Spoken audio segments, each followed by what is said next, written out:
আসসালামু আলাইকুম গাইস। আমার ঘাস ফুল গাছে ফুল ফুটে গেছে আর পুঁইশাক গাছে পুঁইশাকগুলো ভালোই বড় হয়ে গেছে। গোড়ার থেকে পাতা ভেঙে দেবো, এতে গাছ বাড়বে না।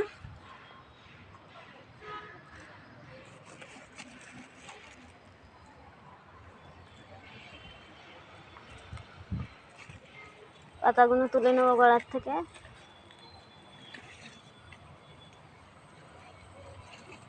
এর ভিতরে একটা পালং শাক হয়েছে, পালং শাকটা তুলে নেব।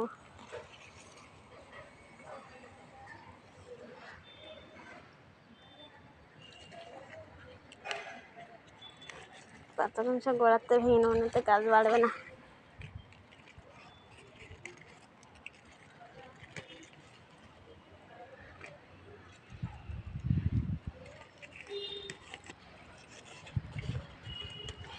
কত সুন্দর হয়েছে।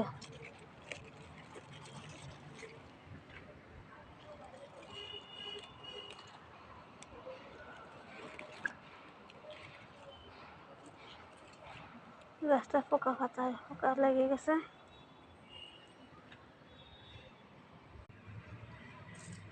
একসাথে তরকারি পুঁই শাকের পাতা হয়ে গেছে। এখন আলু দিয়ে এটা একটা সবজি তৈরি করবো। গাছের পুঁই শাক বিনা সারের। একটা পালং শাকও হয়েছে, পালং শাকটা তুলে নিলাম।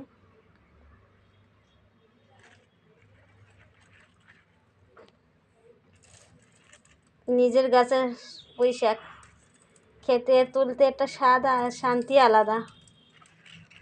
কি আনন্দ! একটা গাছ হলেও কি আনন্দ, নিজের গাছ বলে কথা।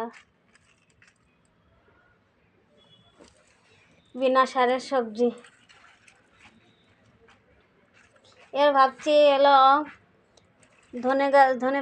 ধনে গাছ লাগাবো।